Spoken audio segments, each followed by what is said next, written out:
Tagline দেখে অনেকে অনেক হতাশ হয়েছেন, অনেকে আজকের ট্যাগলাইনটা দেখে কিছুটা হলেও বিরক্ত হয়েছেন, আবার অনেকে খুব খুশি হয়েছেন। এই যে মিশ্র প্রতিক্রিয়া, এই প্রতিক্রিয়ার কারণ হচ্ছে দু তিনটা ক্যারেক্টার যারা এই ট্যাগলাইনে এক্সিস্ট করছে।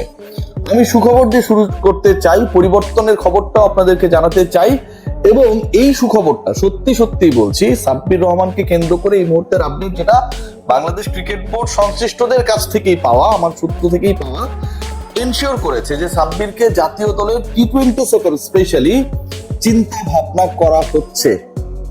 সাব্বির রহমানকে জাতীয় দলের টি-20 সেটআপে ইনক্লুশনের ব্যাপারে চিন্তা ভাবনা করা হচ্ছে, এবং এই যে চিন্তা ভাবনার সবচেয়ে বড় অন্তরায় হিসেবে বাংলাদেশি বংশোদ্ভূত একজন ছিলেন, যিনি সবচেয়ে বড় স্পিড ব্রেকারটা দিয়ে রেখেছিলেন, বেয়াদব কথা শুনে না, সাব্বির নিজেরই শেরের উপর সোয়াশের ভাবে। সাব্বিরের মধ্যে তো একটা অ্যাটিটিউড রয়েছে, একটা ভাব রয়েছে, দেখবেন নাসির, সাব্বির এদের মধ্যে একটা ব্যাপার স্যাপার রয়েছে। এই ব্যাপার স্যাপারটা হচ্ছে আবার যাদের ব্যাপার স্যাপার নেই, আলু ভর্তা পান্তা ভাত টাইপের, তাদের কাছে ভালো লাগে না, কারণ তাদের প্রথমত নিজের কোনো ব্যাপার স্যাপার নেই, অন্য যাদের মধ্যে একটু হিরোইক ব্যাপার স্যাপার রয়েছে, একটু ড্যাম স্মার্ট, এই টাইপের ক্যারেক্টার গুলোকে তারা পছন্দ করে না। আমি কিন্তু আসলে ভাই সত্য কথা বলতে পছন্দ করি, সেই কারণে বলছি।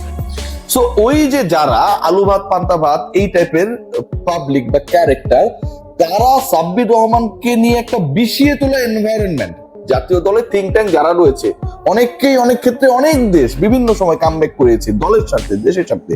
তো সাব্বিরকে নিয়ে এমন একটা বিষাক্ত মনোভাব ক্রিয়েট করা হয়েছে যে তাকে নিয়ে যেন কেউ কোনো ধরনের চিন্তার ফুরসত না পায়।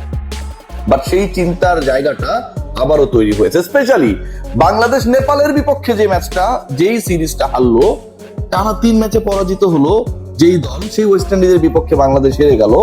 ভাবা যায় নেপালের বিপক্ষে হারা দলের বিপক্ষে বাংলাদেশ হোয়াইট ওয়াশ হচ্ছে ঘরের মাঠে, এবং এই হোয়াইট ওয়াশ হওয়াটা ব্যাটসম্যানদের চরম ব্যর্থতা, ব্যাটিং কোচ হিসেবে যিনি দায়িত্বে রয়েছেন তার চরম ব্যর্থতা, বাংলাদেশ ক্রিকেট বোর্ডের পরিচালক স্পেশালি ডিসিশন মেকারদের চোখে আঙুল দিয়ে দেখিয়ে দিয়েছে যে এদেরকে সরালে বা এদেরকে না সরালে রেখে দিয়ে যদি কাজ করা হয় তাহলে এখানটায় ভালো কিছু ঘটবে না।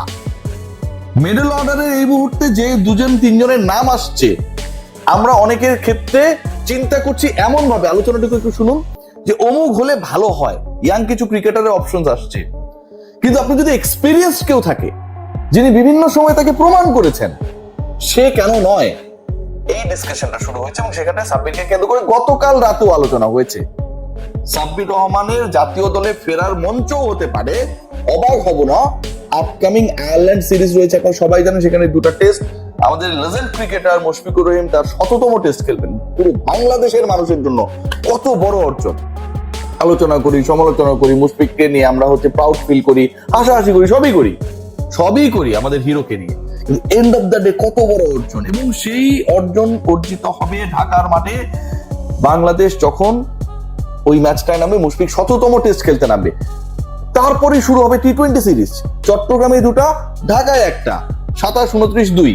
সাব্বির রহমানকে এই 3 ম্যাচের কোনো একটা আবারও আমরা হয়তো জাতীয় দলের জার্সিতে দেখতে পাবো, এবং সেই আলোচনাটা ওভাবেই আগাচ্ছে। শেষ পর্যন্ত কি হয়, we have no idea, but I want to be optimistic. Second point যেটা, এটাও খুব গুরুত্বপূর্ণ, শুনুন।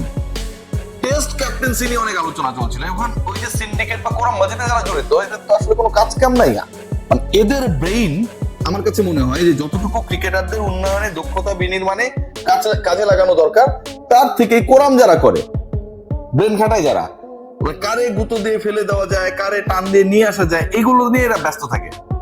সো ওখানটায়ও ওই কোরামের একজনকে ক্যাপ্টেন বানানোর পরিকল্পনা করা হয়েছিল, সিরিয়াসলি সেই ইনপুটটা দেওয়া হয়েছিল।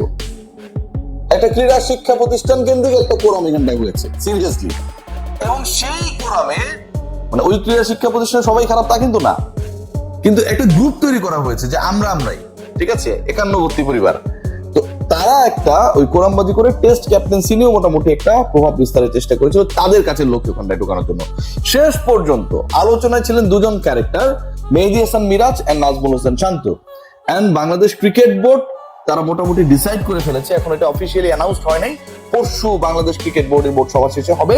Nazmul Hossain Shanto is going to be the test captain. এখন going to be the test captain বললেও ভুল হয়, কারণ নাজমুল হোসেন শান্ত টেস্ট ক্যাপ্টেন হিসেবে লাস্ট যখন ক্যাপ্টেন্সি করেছিলেন, তারপরে কিন্তু আসলে বাংলাদেশ ওভাবে টেস্ট খেলে নাই।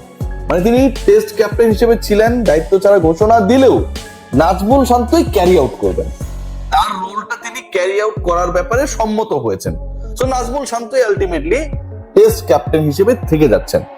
এই জায়গাটায় সবচেয়ে ইন্টারেস্টিং আমার কাছে মনে হয়েছে যে আমরা যদি খেয়াল করি যে নাজমুল শান্তর জন্য এটা একটা বিশাল অপরচুনিটি। আমি শান্তকে ফুললি সাপোর্ট করি, অ্যাজ দ্য টেস্ট ক্যাপ্টেন আমি শান্তকে ফুললি সাপোর্ট করি, টেস্ট প্লেয়ার হিসেবে ফুললি সাপোর্ট করি। এবং এটা খুব গুরুত্বপূর্ণ যে তিনিও যেন ওই কোরামের মধ্যে না পড়েন। কোরামের ক্যারম বোর্ড এমন ভাবে ঘুরছে, খেলছে। দেখুন, সাব্বিরের মতো ক্রিকেটারকে আমরা একটা অপরচুনিটি দেই না, অথচ জাকের আলী অনেকের মতো ক্রিকেটারকে, উল্টাপাল্টা ক্রিকেটারকে আমরা ম্যাচের পর ম্যাচ খেলাই। ম্যাচের পর ম্যাচ খেলে আমরা কি করি খেয়াল করে দেখবেন, প্রতিপক্ষ এমন একটা অবস্থায় চলে যায় যে ওই প্লেয়ার যখন ক্রিজে থাকে আউট করতে চায় না। ধরেন আমি ওয়েস্ট ইন্ডিজের হয়ে খেলতেছি, ওই জায়গাটা জাকের আলী অনেক ব্যাট করতেছে, আমার প্ল্যান কি থাকবে? আমি আমার বোলারকে বলবো, ভাই তুই ওরে আউট করিস না, যত পারো অফ স্টাম্পের বলে মারো, বল করো, এবং ওই অফ স্টাম্পের বাইরে বল করলে ও বিট হবে, ক্যাচ উঠলেও ক্যাচ ধরার দরকার নেই, থাক। যতক্ষণ জাকের আলী যেভাবে ফেল করেছে, যেভাবে ব্যর্থ হয়েছে, যেভাবে বাংলাদেশটা ডুবিয়েছে টানা 3 ম্যাচে, জাকের আলী যদি 2 ম্যাচে, প্রথম ম্যাচে খেলেন নাই, জাকের আলীর মতো ক্রিকেটার যদি ক্রিজে থাকে, যিনি বুদ্ধিমান ক্যাপ্টেন, তিনি চেষ্টা করবেন তাকে বেশিক্ষণ খেলানোর, তিনি চেষ্টা করবেন ক্যাচ উঠলে ওই উইকেটটা না নেয়ার। সে থাকলেই লাভ, সে থাকলেই আমার রানটা চেস করা সম্ভব না। এরপরে কে নামে?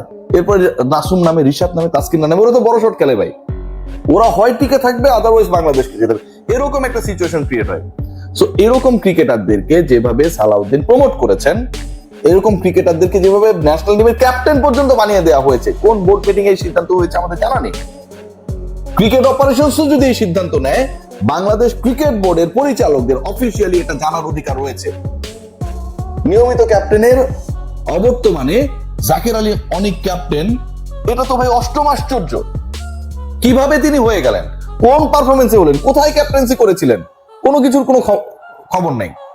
আপনি তাকে খেলাচ্ছেন শুধু না, গত ম্যাচেও তাকে জোর করে খেলিয়ে দেওয়া হলো, প্রোটেক্ট করার জন্য 8 নম্বরে নামানো হলো, নাসুমের পরে ব্যাটিং এ নামানো হলো, প্রথম বলে আউট হয়ে যাচ্ছিলেন, দ্বিতীয় বলে কোনো মতো একটা রান নিয়ে, তৃতীয় বলে আবার আউট হয়ে গেলেন, লেগ সাইডে মারতে গেলেন ফুল টাচ, এত তার কনফিডেন্স, সেটাও টাচ করতে পারলেন না, এমবিডব্লিউ রিভিউটা নষ্ট করলেন। এই যে ঘটনাগুলো ঘটেছে সাব্বির রহমানদের ক্ষেত্রে, আফিফ হোসেনদের ক্ষেত্রে, আকবর আলীদের ক্ষেত্রে, সৌম্য সরকারদের ক্ষেত্রে, এই কাজগুলো কেউ করে না, তাদের নাম জাকের আলী না। এটাই আমার কাছে মনে হয় সবচেয়ে বড় সমস্যা। আকবর আলী এদিক থেকে আমার কাছে মনে হয় কিছুটা এগিয়ে রয়েছেন, কারণ সৌম্য সরকার বলেন, আফিফ হোসেন বলেন, কিংবা সাব্বির রহমান বলেন, এদের নামে শেষে কিন্তু আলী নাই।